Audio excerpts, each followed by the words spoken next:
사랑하는 내 영혼의 푸른 숲 교우 여러분께 주님의 이름으로 문안합니다. 지난 한 주간 주 안에서 다들 평안하셨습니까? 이러저러한 일로 또 한 주간 우리들의 마음과 생각을 흔드는 일이 많았고, 또 제가 개개인의 삶을 다 알 수는 없지만 여러분 가운데도 편치 못한 삶, 혹은 또 감사와 기쁨이 넘치는 삶, 그런 순간들이 다분히 많이 교차한 삶을 살아가셨을 거라고 생각합니다. 자, 그럼에도 불구하고 오늘 우리는 다 한자리에 모였습니다. 반칠한 시인의 시처럼 달팽이도 또 날아다니는 학도 뛰어다니는 사슴도 모두가 다 한자리에 모였습니다. 한자리에 모여 이제 예배합니다. 우리들의 삶이 어떠하든지 저와 여러분의 삶의 평강과 또 기쁨을 주시는 우리 하나님을 찬양합니다. 그 하나님의 자녀됨을 기뻐하며 우리가 함께 예배할 때에 오늘 또 예배 중에 주시는 하나님의 놀라우신 그 은총과 사랑이 성령의 어루만지심으로 말미암아 우리들의 영혼을 회복시키고 저와 여러분에게 주님이 주시는 평강으로 가득 차게 만들어 주실 것이라 저는 믿어 의심치 않습니다. 그 믿음 가지고 함께 예배합시다. 경배 찬송 621장입니다. 찬양하라 내 영혼아. 찬양하라 내 영혼아. 찬양하라 내 영혼아. 온 마음과 정성 다하여 주 찬양하라. 경배하라 내 영혼아. 경배하라 내 영혼아.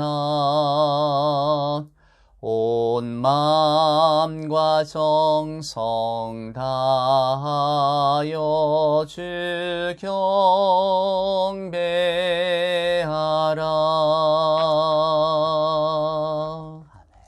다 같이 사도신경으로 우리들의 신앙을 고백합시다.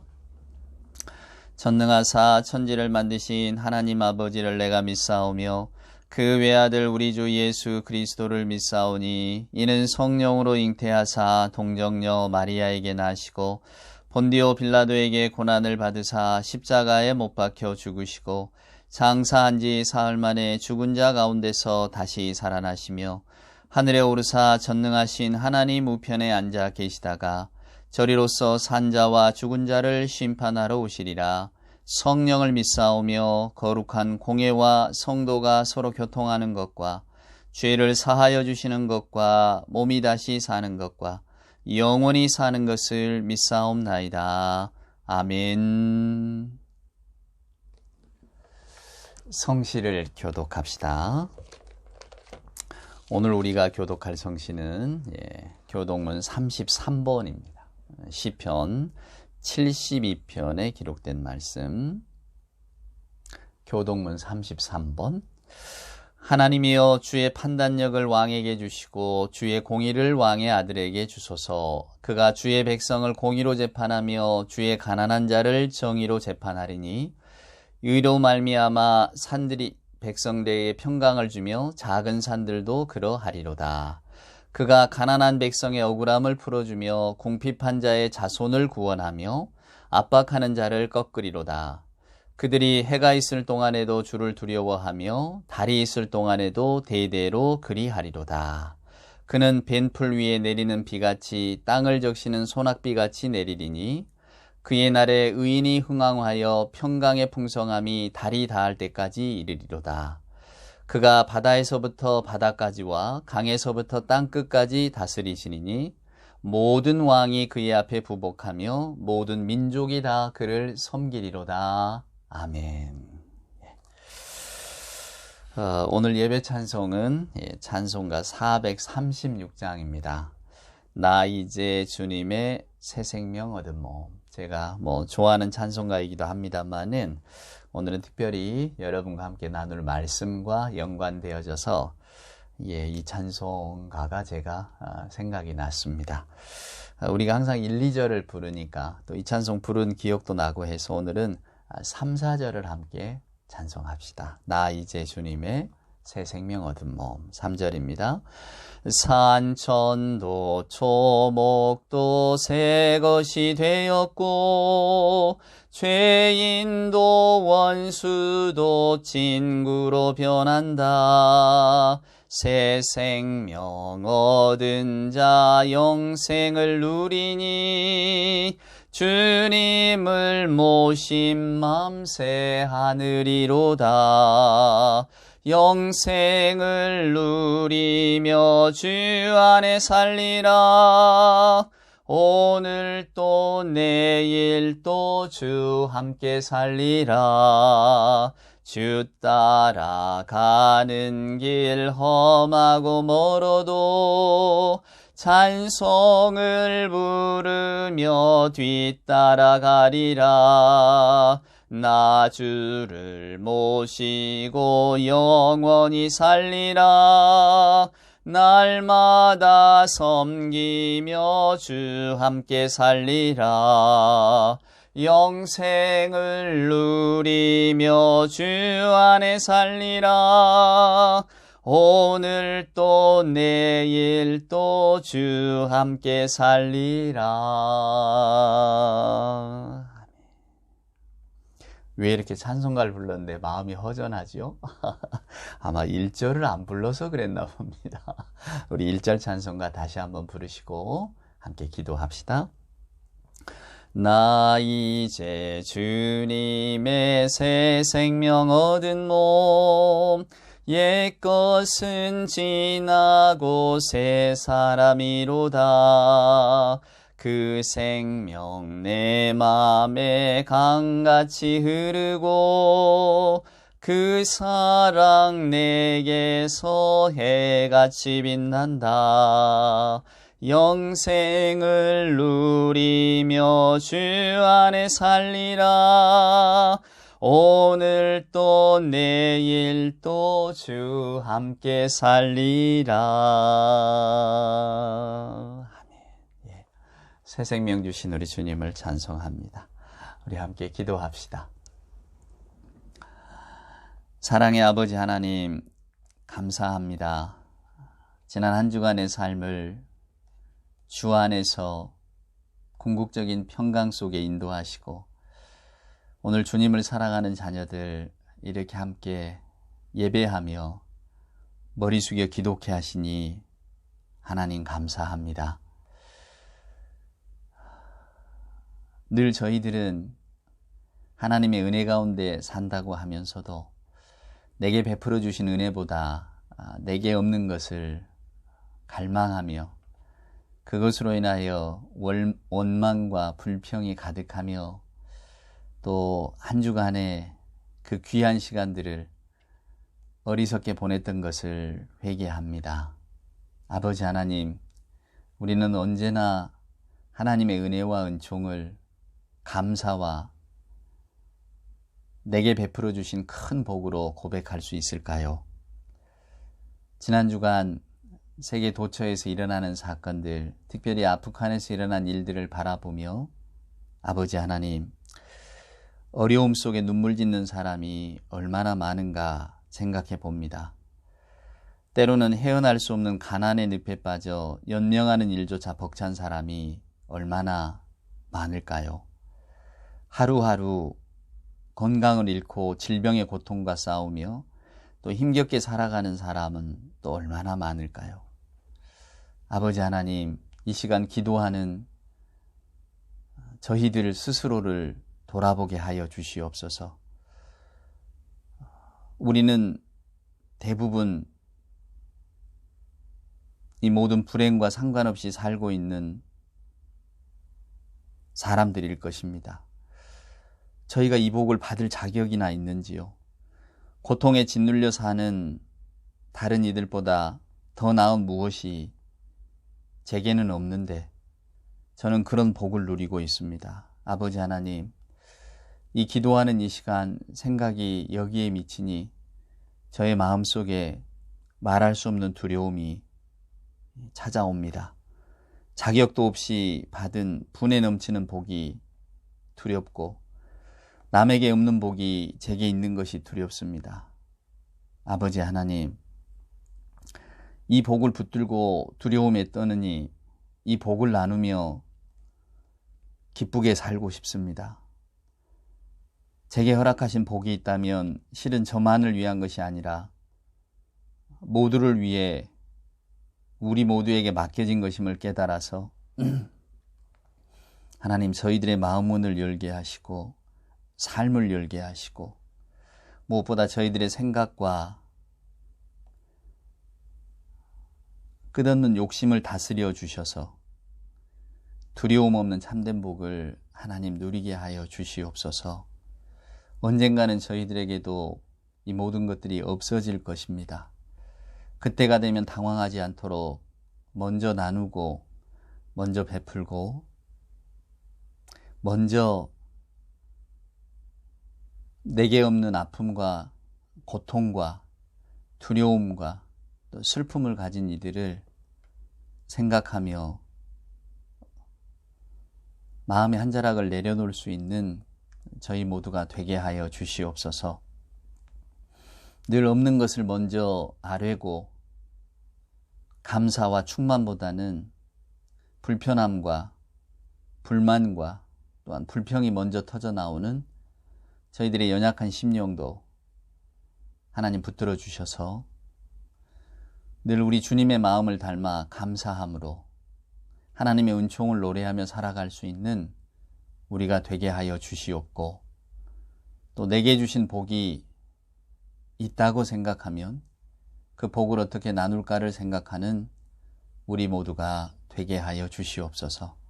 이 시간 예배하며 기도하는 모든 하나님의 자녀들의 심령을 하나님 어루만져 주시고 온전히 주님의 마음에 합한 사람으로 살아갈 수 있도록 상처 많은 저희들의 영혼 붙들어 주시고 욕심으로 가리워진 눈도 하나님 깨끗이 닦아주시며 무엇보다 하나님이 내게 주신 복을 감사하며 또 나눌 줄 아는 우리 모두가 되게 하여 주시옵소서. 또 주님의 말씀을 사모합니다. 기다립니다. 주님의 말씀이 선포되어질 때에 듣는 모두가 내게 주신 말씀으로 듣게 하여 주옵소서. 오늘도 말씀에 힘없는 자들 되게 하여 주시옵소서. 주님이 주실 그 힘을 사모하옵고 그 힘을 가지고 세상을 주의 자녀로서 감사하며 당당하게 살아가기를 원하올 때에 우리 구주 예수님의 귀하신 이름으로 기도드리옵나이다. 아멘. 오늘 우리에게 주시는 하나님의 말씀은 고린도후서 6장에 있는 말씀입니다. 고린도후서 6장 1절로 10절에 있는 말씀인데요. 제가 한번 읽어볼게요. 우리가 하나님과 함께 일하는 자로서 너희를 권하노니 하나님의 은혜를 헛되이 받지 말라. 이르시되 내가 은혜 베풀 때에 너에게 듣고 구원의 날에 너를 도왔도다 하셨으니 보라 지금은 은혜 받을 만한 때요 보라 지금은 구원의 날이로다. 우리가 이 직분이 비방을 받지 않게 하려고 무엇에든지 아무에게도 거리끼지 않게 하고 오직 모든 일에 하나님의 일꾼으로 자천하여 많이 견디는 것과 환난과 궁핍과 고난과 매맞음과 갇힘과 난동과 수고로움과 자지 못함과 먹지 못함 가운데서도 깨끗함과 지식과 오래 참음과 자비함과 성령의 감화와 거짓이 없는 사랑과 진리의 말씀과 하나님의 능력으로 의의 무기를 좌우에 가지고 영광과 욕됨으로 그러하였으며 악한 이름과 아름다운 이름으로 그러했느니라. 우리는 속이는 자 같으나 참되고 무명한 자 같으나 유명한 자요 죽은 자 같으나 보라 우리가 살아있고 징계를 받는 자 같으나 죽임을 당하지 아니하고. 마지막 10절은 혹시 성경을 펴고 있다면 같이 읽어볼까요? 근심하는 자 같으나 항상 기뻐하고 가난한 자 같으나 많은 사람을 부요하게 하고 아무것도 없는 자 같으나 모든 것을 가진 자로다. 아멘. 예.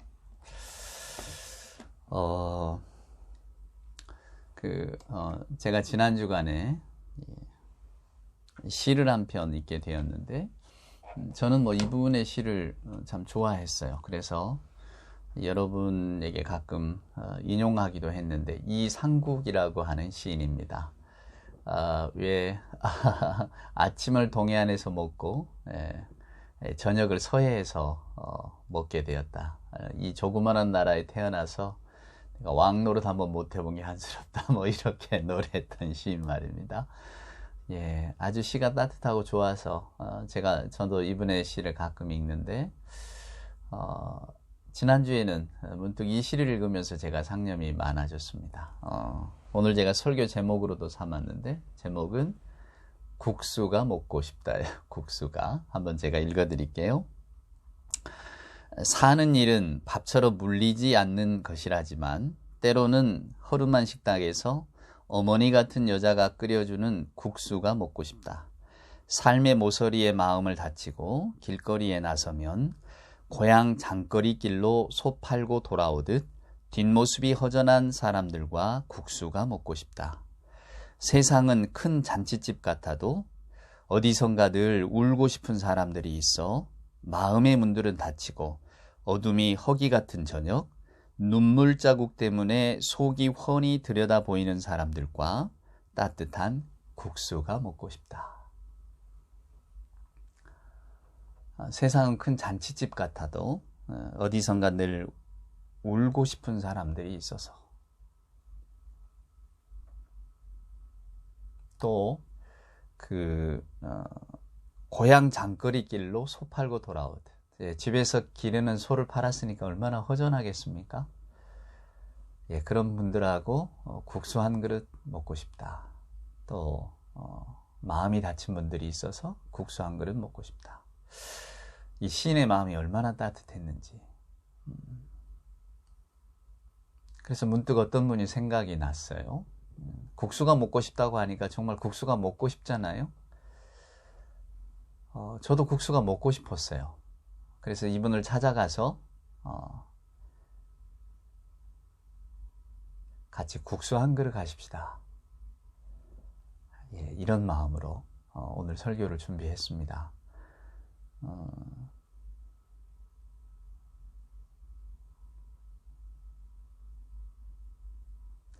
고린도후서 여러분, 국수 한 그릇 저랑 같이 드시는 마음으로 설교를 들어주시면 감사하겠습니다.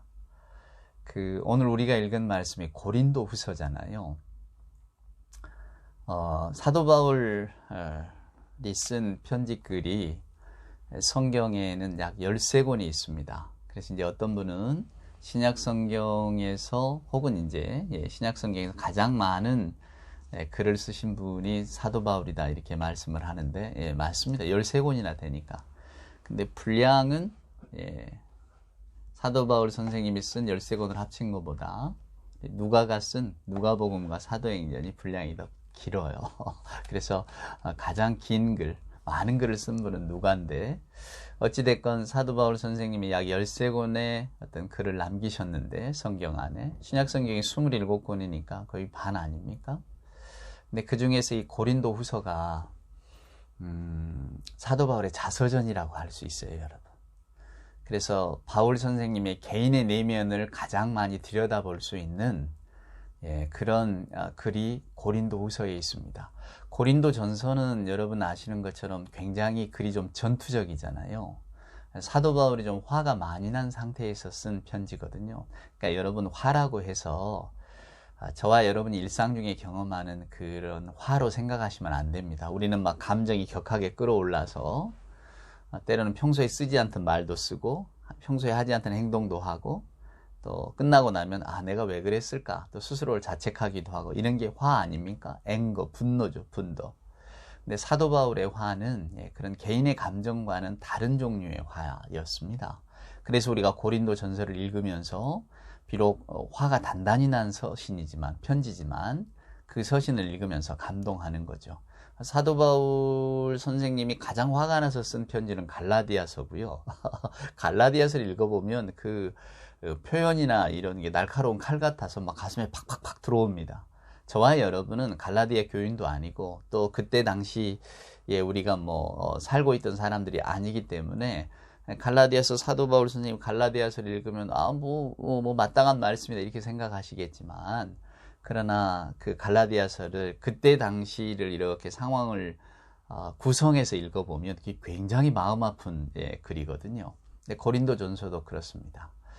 여러분 사도 바울 선생님이 복음을 전도할 때, 즉 내가 예수를 다메섹 도상에서 만나고 이제 복음 전도사로서의 삶을 살아야 된다고 생각했을 때 그가 가지고 있는 많은 것들을 포기해야 됐습니다. 거의 모든 거라고 볼 수 있습니다. 이제 학자들에 따라서는 사도 바울이 이제 그 랍비의 어떤 그 대열 속에 있었고 또 총망받는 랍비의 수제자였고 뭐 요렇게 그때 당시 예수님을 핍박했던 당시에 그 위치에 있었기 때문에 되게 유대 남자들은 20살 되기 전에 다 장가를 가거든요. 더군다나 이제 랍비를 할 정도면 항상 이렇게 결혼을 해야만 하는 것이 전제 조건인 것처럼 전제 조건이었어요.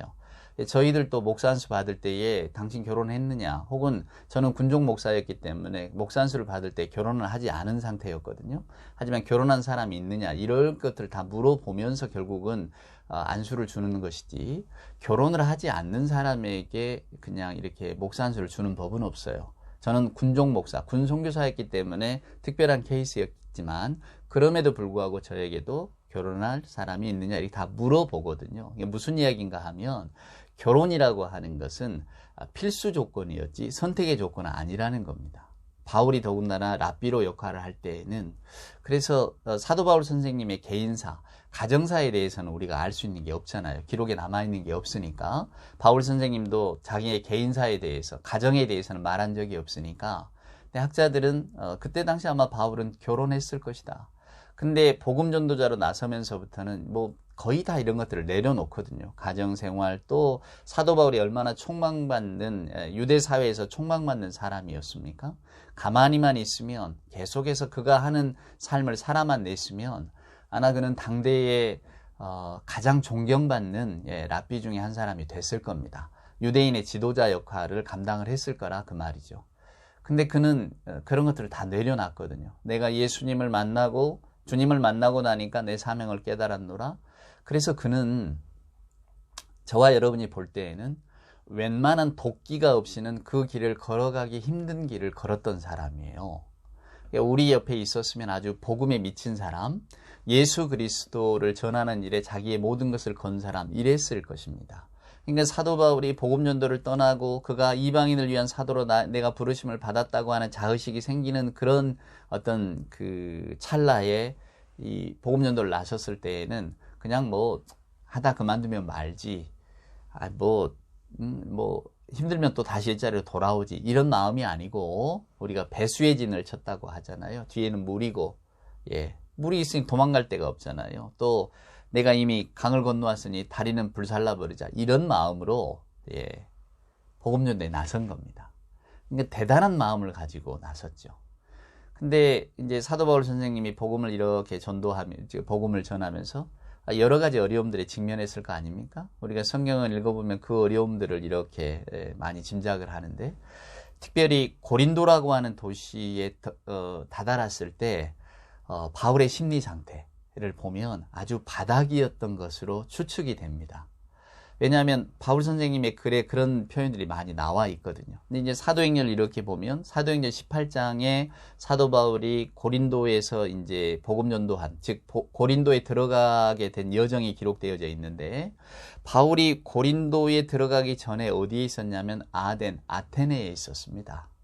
근데 우리가 이렇게 그 어떤 선교 사역적으로 보면 아테네에서의 선교 사역은 실패라고 볼 수가 있거든요. 그러니까 여러분 뭐 성공과 실패, 뭘 잘했다 잘못했다 그런 뜻은 아니에요.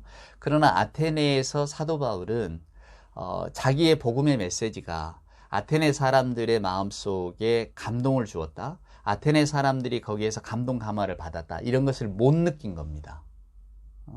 우리가 사도행전 17장을 이렇게 쭉 보면 사도 바울이 아테네에서 아테네 사람들과 논쟁하는 장면이 나옵니다. 우리가 흔히 아는 뭐 그리스 로마 철학, 소크라테스니 아리스토텔레스니 뭐 모두가 다 이 그리스 철학자들 아닙니까?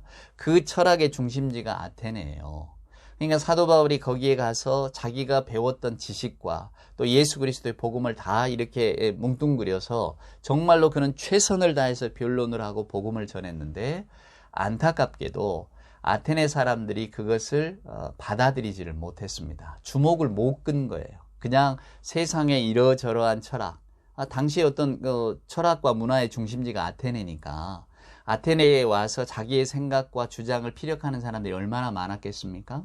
사도 바울은 아마도 나도 그 사람 중에 한 사람으로 그냥 치부되고 말았을 것이라고 하는 어떤 그런 고통과 자괴감 속에서 아테네를 떠나서 고린도로 온 겁니다.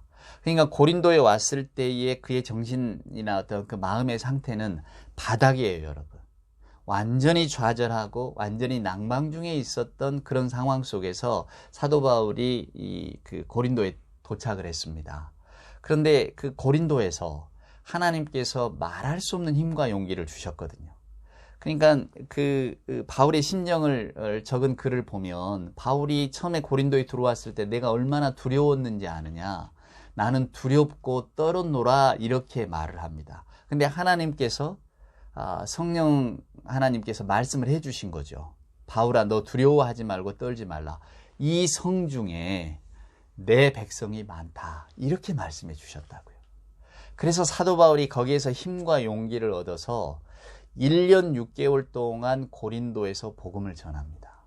회당에서 전했다가 나중에 이제 그 거리에서도 전하고, 그러니까 놀라운 복음 사역의 어떤 그 기쁨을 경험한 거죠. 근데 하나님께서 주의 말씀으로, 성령의 말씀으로만 그를 격려했느냐? 그게 아니죠. 우리가 세상 일을 해 나갈 때에, 우리가 뭔가 이렇게 주의 일을 한다고 했을 때에 하나님께서는 우리를 외로운 섬처럼 이렇게 내버려 두시지는 않습니다. 언제나 주변에 정말로 저희를 격려하고 또 힘을 북돋아 줄 사람들을 이렇게 붙여주시는 거죠, 여러분. 예. 저도 지금 마치 외로운 섬 같습니다만은 언제나 저의 말씀을 들어주시고 또 함께 기도해 주시는 여러분이 있기 때문에 또 힘을 얻는 것 아니겠습니까? 숫자가 중요한 게 아닙니다. 우리 하나님은 여러분도 아시겠지만 하나님의 선택은 언제나 물질이 아니라 생명이잖아요. 또 하나님의 선택은 삶의 길이가 아니라 영혼의 깊이입니다. 이걸 놓치시면 안 돼요. 저와 여러분이 삶의 길이에 집착하는 순간부터 우리는 영혼의 깊이를 놓쳐버립니다.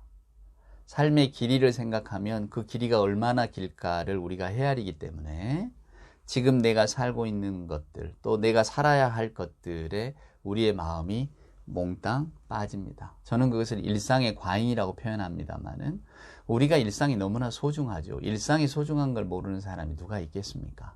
그러나 생의 길이에 집착하는 순간부터 우리는 그 일상의 과잉이 되기 때문에 하나님을 아는 사람이나 모르는 사람이나 일상에 매몰되어져서 살아갈 수밖에 없어요. 그러나 성경을 읽어보면 하나님이 기뻐하시는 것, 하나님의 선택은 언제나 생의 길이가 아니라 영혼의 깊이입니다. 가인과 아벨 이야기도 그렇고 오늘 사도 바울 이야기니까 스데반의 이야기도 그렇고 우리 주님도 그렇고 예수님의 제자들도 그렇습니다. 생의 길이로 따지면야 우리 주님이 얼마나 짧으셨습니까? 스데반도 얼마나 짧았고 아벨도 얼마나 짧았습니까? 우리가 성경에 나오는 많은 사람들, 생의 길이가 짧은 사람들이 있어요. 근데 저와 여러분이 지금 우리가 성경을 읽으면서 이분들의 짧은 삶을 한탄하지는 않잖아요. 영혼의 깊이가 있었구나. 이게 주님과 영혼이 맞닿은 사람들이구나. 우리는 하나님 안에서 순간을 영혼으로 보는 사람 아닙니까? 이 고린도 후서에도 그런 구절이 나와 있습니다만은 바울이 이런 이야기 하잖아요. 보이는 것은 잠깐이요. 보이지 않는 것은 영원하다고. 그래서 우리가 주목하는 것은 보이는 것이 아니라 보이지 않는 것이라고. 또 바울은 고린도전서에서 이런 이야기 합니다. 우리가 바라는 것이 이생뿐이라면 우리는 정말로 어리석은 사람일 것이다. 여러분 이 말씀을 또 무슨 천국의 금은보화가 기다리고 있다. 이런 식으로 오해하시면 안 됩니다. 그럼 우리가 또 엉뚱한 길로 가는 거예요. 우리 욕심 따라 가는 거고요. 더 큰 가치를 우리가 감히 헤아릴 수 없는 놀라운 하나님의 세계를 보는 거죠. 그러니까 이게 설명이 안 되는 거예요. 우리 인간의 언어로는. 비트겐슈타인의 말처럼 말할 수 없는 것에 대해서는 침묵해야 되는데 그래서 저는 침묵합니다만 또 많은 분들은 또 그걸 설명하려고 하니까 저나 여러분의 귀가 또 그쪽으로 열려서 좋다 이거야. 영혼의 깊이 좋아. 생의 길이 좋아. 난 포기할 수 있어. 근데 그럼 영혼의 깊이로 빠져들어서 내가 주님과 깊이 교제한다면 도대체 내게 주어지는 이익이 뭐냐? 이제 이렇게 묻는 분도 있으실 텐데 궁금하시잖아요. 근데 영혼의 깊이에 빠져들면 그런 걸 묻지 않습니다. 그런 게 아무 의미가 없다는 것을 알게 되거든요. 이것만 기억하시면 됩니다. 생의 길이가 아니라 영혼의 깊이입니다. 저나 여러분이 주일에 예배를 드리는 것은 영혼의 깊이 속으로 들어가자고 하는 거예요. 하나님의 세계를 헤아리자고 하는 겁니다. 사도 바울이 고린도에 갔습니다. 아덴에서 어찌됐건 자기 원대로 뜻대로 계획대로 안 됐잖아요. 굉장히 큰 실망감을 가지고 왔어요. 내가 다시 복음을 전도할 수 있을까? 아마 그런 마음이 있지 않았겠습니까? 저희들이 처음에 시작할 때 아주 긍정적인 마인드를 가지고 시작했더라도 주변의 일들이 잘 안 풀리면 여러분 어떻습니까? 그냥 낭망하고 좌절하고 실패도 계속 반복하다 보면은 이게 그냥 막 내 탓 같고 그러지 않아요? 이게 바울도 아마 그런 마음이었을 겁니다. 근데 그런 마음으로 정말로 찢긴 모습으로 고린도에 등장을 했는데, 또 고린도라고 하는 도시가 여러분 어떤 도시입니까? 이게 서울 같은 메가도시란 말입니다. 상업과 무역의 중심지예요. 그러니까 요즘식으로 이야기하면 자본주의 정신이 최고로 발달한 도시였다 그 말입니다. 상업도시죠. 그러니 여러분, 물질이 오고 가는데 말씀에 들어갈 수가 있겠습니까? 사람들이 다 거기에만 빠져 있는데, 아까 제가 하나님의 관심, 하나님의 선택은 물질이 아니라 생명이라고 말씀드렸잖아요. 근데 물질이 막 허공에 떠돌아다니는데, 도처에 눈만 돌리면 물질이 보이는데 생명을 선택하기가 쉽지 않죠. 그러니까 아마 사도 바울은 고린도에 가서 더 큰 절망을 했을 겁니다. 그래도 철학적이고 사람들이 생각하고 우주의 근원과 나의 어떤 존재와 이런 것들에 대해서 생각하는 철학의 도시 아테네에서도 내가 이렇게 복음을 전하다가 큰 성과를 못 이뤘는데, 고린도에 와보니까 사람들이 다 어떻게 하면 잘 먹고 잘 살 건가 이런 생각만 하고 있다 그 말이에요. 어떻게 하면 더 집의 평수를 늘리고, 어떻게 하면 내가 더 좋은 옷을 갖고, 어떻게 하면 더 좋은 차를 소유하고, 어떻게 하면 더 많은 물질을 저축하고 살까, 더 많은 여기에 투자를 해서 더 많은 소득을 얻을까, 이런 생각에 꽉 차 있는 사람들의 도시에 도착했다 그 말입니다. 힘이 나겠습니까? 바울도 오죽하면 내가 얼마나 두려워하고 떨었는지 여러분도 알 거다. 근데 하나님께서 그때 내게 두려워하지 말라, 이 생에 내 백성이 많다, 이렇게 내게 용기를 주셨다. 그리고 또 그러게만 했는 줄 아느냐? 아니죠. 우리는 고린도에서 만난 아주 귀한 사람들을 생각합니다. 그들이 누굽니까? 브리스길라와 아굴라 아닙니까? 예. 클라우디오 황제가 쫓아냈잖아요. 제가 이건 몇 번 설명을 해드렸으니까. 그냥 로마에 잘 살고 있는 사람들을 클라우디오스 황제가 자기 왕권을 강화하고 또 소동을 일으킨다고 핑계대고 유대인들을 다 쫓아내버렸단 말이에요. 그래서 브리스길라, 아굴라 로마에 잘 살고 있다가 이 고린도에 와서 산 거예요. 이 사람들이 뭐 하는 사람이었냐? 천막을 제조하고 이런 사람들이었어요. 근데 바울이 옛적 랍비들은 다 이렇게 손으로 익히는 일들을 했거든요. 배워야 했거든요. 근데 마침 자기가 그런 일을 배웠는데, 이 브리스길라와 아굴라가 그런 일을 하고 있는 겁니다. 아마 바울은 여러분, 우리가 추측하는 거죠. 고린도에 가서 그래도 뭔가 일을 해야 되니까 뭘 해야 할 수 있을까라고 아마 그 유대인의 공동체를 찾아갔던 모양입니다. 특별히 자기가 가죽을 무두질하고 천막을 제조하고 이런 일들을 어려서 배웠기 때문에 이런 일을 할 수 있을까? 근데 마침 브리스길라 아굴라라고 하는 사람이 그 일을 하고 있더라 그 말이에요. 그래서 이 사람들을 만나게 된 겁니다. 그런데 이미 이들이 주 예수 그리스도를 알고 있었던 거죠. 얼마나 놀라운 일입니까? 이 평생의 동역자를 만난 거예요. 그러니 바울이 여러분 얼마나 힘을 얻었겠습니까?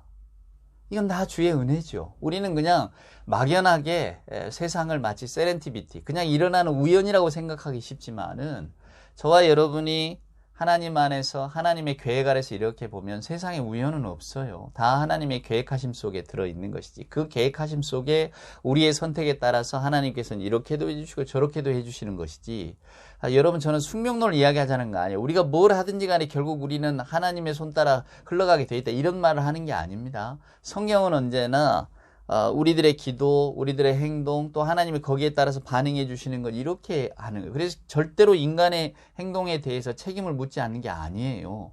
오늘 저와 여러분이 어떤 선택을 할 것인가, 하나님은 에덴 동산의 아담과 하와처럼 우리에게 다 그걸 그렇게 하세요. 모든 걸 다 하나님의 자유하심으로 허용하신다 그 말입니다.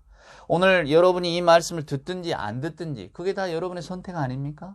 듣겠다고 선택을 했기 때문에 오늘 이 말씀을 듣고 있는 것이지요. 거기에 대해서 하나님이 은혜를 주신다? 그러면 하나님이 내게 주시는 그 적절한 은혜를 만난 겁니다. 오늘 성경에도 그러잖아요. 보라 지금이 은혜의 때라고 받을 만한 때에 그 은혜를 받아야 된다고 말씀하잖아요. 그런 것입니다. 우리가 그 큰 하나님의 돌보심과 계획 안에 살고 있는 거예요. 자, 그래서 바울이 고린도에 가서 그렇게 복음을 전했습니다. 얼마나 힘이 났을까? 그래서 1년 6개월 복음을 전했단 말이에요. 그런데 복음을 전하고 이제 또 형편을 따라 예배소로 옮겨왔는데 나중에 글로에가 아마 그때 당시 고린도의 유력한 교회 안에서도 좀 힘을 가지고 있는 그런 사람들이었는가 봐요. 지도자 역할을 했겠죠.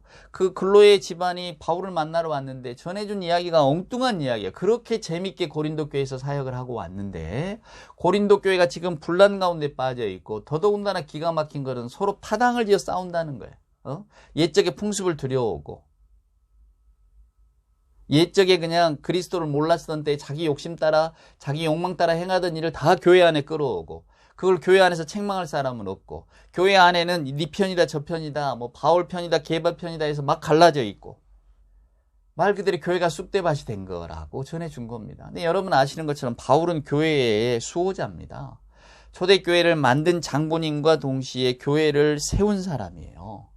바울의 어떤 뭐랄까요 그 삶이라고 하는 것은 교회하고 연관이 되어 있지 교회를 떼놓고는 이야기할 수가 없거든요. 그게 사도 바울이 얼마나 분했겠습니까? 그 아름다운 교회를, 그 복된 교회를 왜 사람들이, 그 교회 안에 있는 사람들이 엉망으로 만들어 놓고 있는가? 그래서 그냥 그 안타까운 마음, 분노의 마음, 주의 교회를 더럽히고 있다는 그 마음 때문에 정말로 피가 끓어올라서, 거룩한 피가 끓어올라서 고린도 교인들에게 편지를 써 보냅니다. 그리고는 몇 번이고 말해요. 내가 가겠노라고. 실제로 바울은 고린도 교회를 그 다음에 방문을 했던 모양이에요. 편지도 한 번 더 써보내고. 자, 그런데 놀랍게도 여러분 오늘 고린도 후서는 디도가 편지를 갖고 왔는데 고린도 교회가 극적으로 회개하고 좋아졌다는 거예요. 너무 좋아졌다고 이야기를 하는 겁니다. 그래서 사도 바울이 마음에 감사가 넘쳐났어요. 그랬구나. 고린도 교인들이 내 편지를 읽고 회개하고 이제 우리가 가졌던 그 부끄러운 모습들은 다 버리고 주 안에서 하나가 되겠다고 하니 그리고 그런 모습으로 교회를 바꿔가고 있다고 하니 내 마음이 얼마나 기쁨이 넘치는가. 너무 마음이 좋았단 말이에요. 그래서 사도 바울이 이 고린도 후서를 써 보낸 겁니다. 고린도 교인들에게 다시 편지를 보내는 거예요. 기쁨과 감사의 편지예요. 따뜻한 안부 인사예요, 여러분. 그래서 이 고린도 후서를 읽어보면 바울의 자기 이야기가 많이 나옵니다. 자기 환상 이야기도 많이 나오고 또 내가 사도가 됐을 때 얼마나 내가 고생했는 줄 아느냐? 그러면서 바울은 거기다 꼭 말을 써붙여요. 나는 어리석은 사람들이 하는 짓은 하지 않기를 원하지만 즉 자기 자랑하는 걸 다 어리석다고 표현하거든요. 유치한 거잖아요. 야, 내가 누군 줄 아느냐? 내가 어렸을 때 뭘 했다? 뭐 내가 그때 어떤 큰일을 했다? 이거 다 우리가 성인이 돼서 들으면 웃잖아요. 다 무슨 어린아이 같이 저러고 있다고. 근데 바울은 스스로가 내가 어리석지만 내 어리석은 이야기 좀 하겠다. 이런 이야기를 합니다. 그건 뭐냐면 그만큼 개인의 편지이기 때문에 그래요. 너무 마음이 좋아서 그냥 마치 자기 이야기를 전해주듯이 선생님이 제자에게 아버지가 아들에게 전해주는 편지 같은 그런 글을 이렇게 쭉 써보내는 겁니다. 국수 한 그릇 먹으면서 같이 이야기를 나누고 싶은 그런 이야기들을 막 전하고 있는 거예요. 그래서 이 고린도후서가 사랑의 편지입니다. 우리는 고린도후서에서 도처에 나오는 너무나 귀한 말씀들을 기억하잖아요. 우리는 비록 질그릇이지만 이 질그릇 안에 보배를 가졌다. 뭐 그런 표현들을 하며 또 제가 기억하는 건 겉사람은 날로 후패하지만 겉사람 늘 우리는 낡아지지만 속사람은 날로 새롭게 된다. 누구든지 그리스도 안에 있으면 새로운 피조물이라. 뭐 이런 오늘 그래서 제가 이 찬송가 불렀잖아요. 나 이제 주님의 새 생명 얻은 뭐 누구든지 우리는 새로운 피조물이 되었다 그 말입니다. 또 너희가 믿음 안에 서 있는가? 늘 날마다 스스로를 시험하라. 뭐 이런 이야기도 있고, 우리가 사방으로 우겨쌈을 당해도 우리는 절대로 낭망하거나 낙심하지 않는단 말이야. 예. 이건 사도 바울의 개인의 이야기거든요. 또 내가 복음을 전도하러 다니느라고 얼마나 많은 위험에 처했는 줄 아느냐, 매도 얼마나 맞았는 줄 아느냐, 내가 죽을 고비를 얼마나 넘겼는 줄 아느냐, 다 이런 표현도 막 합니다. 그러니까 자기가 복음을 전도하면서 그동안에 겪었던 일들을 이렇게 막 써내고 전해주는 거죠. 야, 내가 복음 전도하다가 이런 일도 당했다, 저런 일도 당했다. 그래도 나는 마음이 너무 좋았다는 거예요. 왜? 우리 주님과 함께 있고 나는 영혼의 깊이를 보았으니까. 그래서 오늘 제가 6장을 특별히 선택했습니다만은 거기에 이제 9절 10절에 보면 우리는 무명한 자 같으나 유명한 자요, 죽은 자 같으나 보라 우리가 살아있고, 징계받는 자 같으나 죽임을 당하지 않고, 특별히 근심하는 자 같지만 항상 기뻐하고, 가난한 자 같지만 많은 사람을 부요하게 하고, 아무것도 없는 자 같지만 모든 것을 가진 사람이라. 우리가 그런 사람이라고.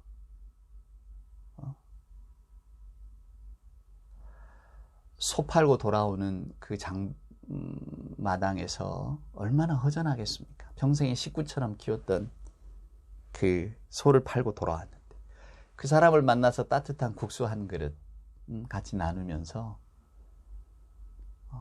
괜찮다고, 아무것도 없는 것 같지만 우리가 모든 것을 가진 사람이라고. 세상이 늘 잔치집 같아. 다 웃고 있는 것 같지만 나는 지금 홀로 슬퍼. 마음에 상처가 있어요. 울고 싶은 사람이 있단 말이에요. 불러서 따뜻한 국수 한 그릇 같이 먹으면서 내 이야기 좀 들어볼래? 야, 우리는 아무것도 아닌 것 같아도 무명한 자 같지만 이미 유명한 자고, 죽은 자 같지만 살아있는 자야. 아무것도 없는 자 같지만 우리는 모든 것을 가진 자라고, 예수 안에서. 우리는 생의 길이가 아니라 영혼의 깊이를 가지고 하나님을 바라보는 사람이잖아.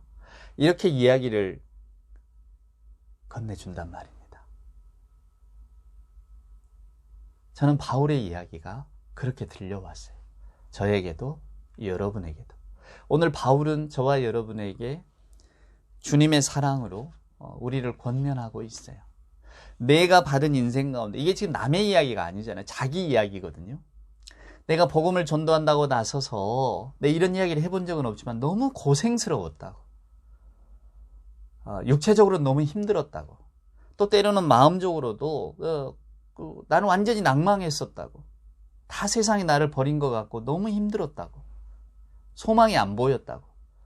근데 그때 하나님께서 내 삶에 힘을 주셨고 나를 격려해 주셨고 나를 붙들어 주셨다고. 여러분, 헨리 마시라고 하는 분이 있어요. 헨리 마시. 영국의 의사입니다. 신경외과 의사예요. 원래 이분이 이력이 참 독특해요. 그 옥스퍼드 대학에서 철학, 역사, 다른 걸 전공했는데 병원에서, 특별히 요양병원에서 한 6개월 동안 일종의 아르바이트 같은 걸 합니다. 요양병원에서 하는 일이라는 게 결국은 치매 환자들 돌보는 일이었거든요. 아무것도 기억 못하고 어린아이 같은 분들, 아침에 출근해서 그분들을 씻기고 먹이고 대소변을 받아내고 이런 일 한 6개월 정도 한 거예요. 그러다가 의사가 된 분입니다. 아, 내가 의사가 돼야 되겠구나 생각하고는 이제 신경외과를 해서, 신경외과라는 게 여러분 뇌 수술하는 가장 어려운, 그래서 이분의 책을 읽어보면, 저도 이분의 책이 이제 참 괜찮은 죽음이라고 우리나라에 번역이 됐는데요. Do no harm입니다. Do no harm, 뭐 이렇게 HARM인데 이게 해거든요. 위해, 해를 끼치다. 이게 do no harm, 아무런 해를 끼치지 않는다. 이게 무슨 이야기냐면, 이 신경외과 의사는 그런 환자를 수술을 하는 거예요. 잘못 건드리면 죽거나 아니면 기능을 잃어서 뭐 반신불수가 되거나 언어 기능을 잃거나, 이 헨리 마시라고 하는 분도 그 신경외과 수술을 하면서 그런 실패의 경험들을 많이 해요.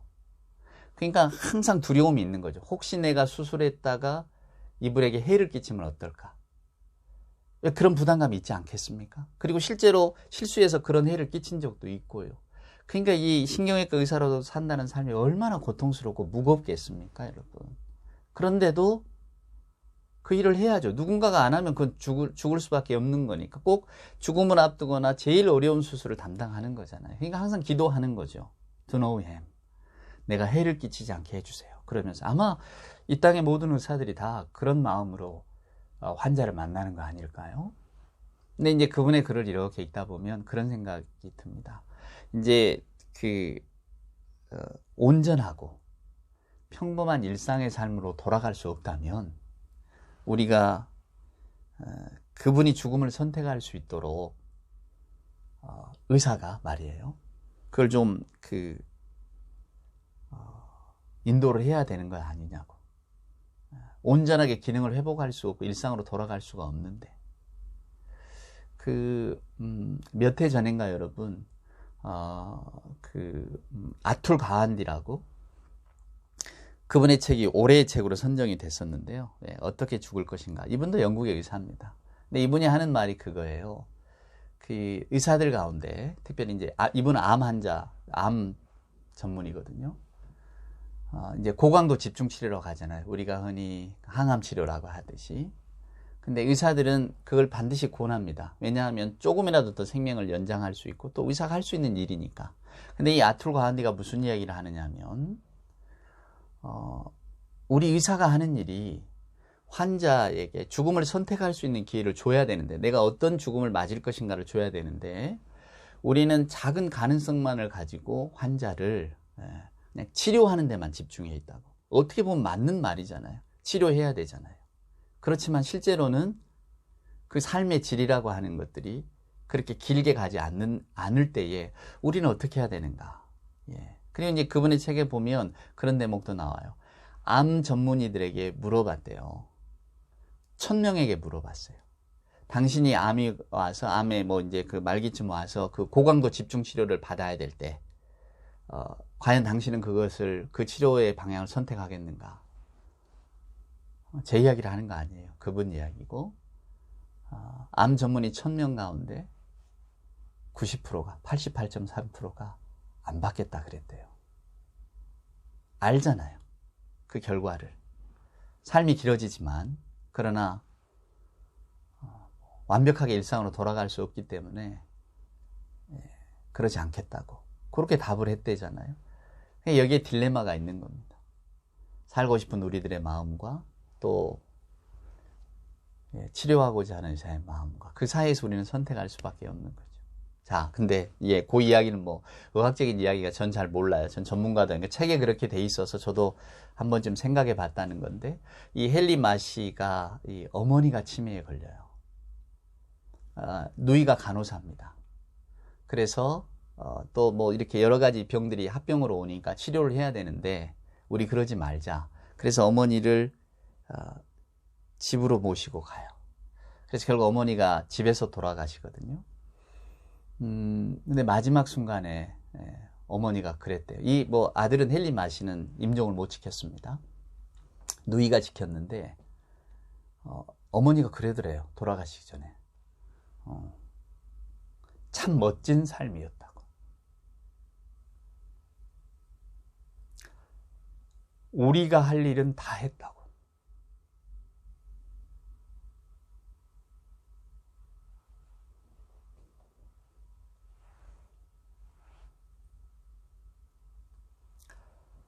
바울이 고린도 교인들에게 하고 싶은 이야기가 이거예요. 내 삶은 참 멋진 삶이었다고. 내가 할 수 있는 일은 다 했다고. 그게 바로 무명한 자 같지만 유명한 자요. 죽은 자 같지만 살아있는 자요. 아무것도 없는 자 같지만 모든 것을 가진 자라고.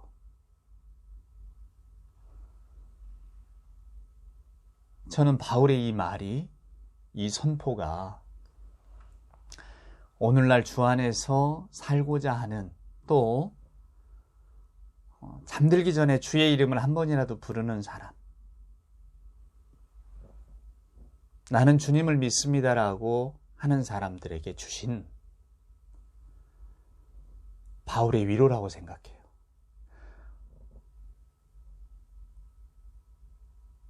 오늘 바울이 저와 여러분하고 국수 한 그릇을 같이 한다면 주의 이름을 부르는 우리들에게 참 멋진 삶이었다고, 우리가 할 수 있는 일은 다 했다고,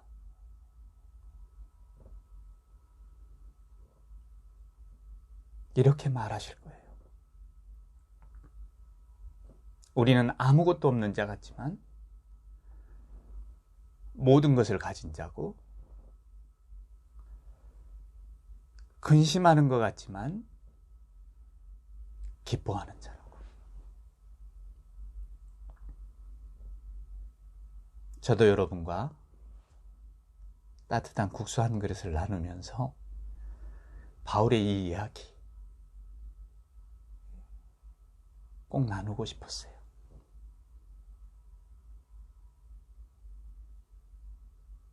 우리의 삶은 그리스도 안에서 참 멋진 삶입니다.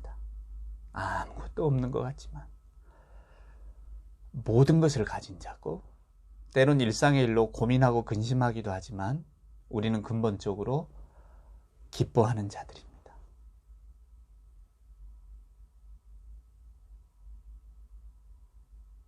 사랑하는 여러분, 이 당당함을 가지고 살아가시기를 바랍니다. 우리의 삶은 생의 길이가 아니에요. 영혼의 깊이이지. 오늘 여러분에게 따뜻한 국수 같은 설교 한 편을 나눴습니다. 아무것도 없는 자 같지만, 모든 것을 근심하는 것 같지만 기뻐하는 자로 사시기를 소망합니다.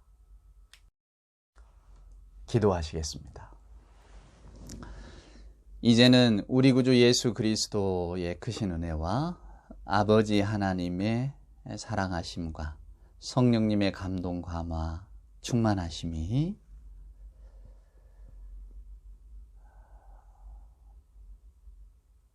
근심하는 자 같으나 기뻐하는 자요, 아무것도 가진 자 없으나 모든 것을 가진 자처럼 가난한 자 같으나 많은 사람을 부유하게 하는 그러한 하나님의 은혜와 하나님의 은총을 아는 자로 살기를 소원하는 우리 예배하는 모든 하나님의 자녀들 머리머리 위에와 복된 교회 위에 이제로부터 영원 무궁토록 함께하여 주옵기를 간절히 축원하옵나이다. 아멘.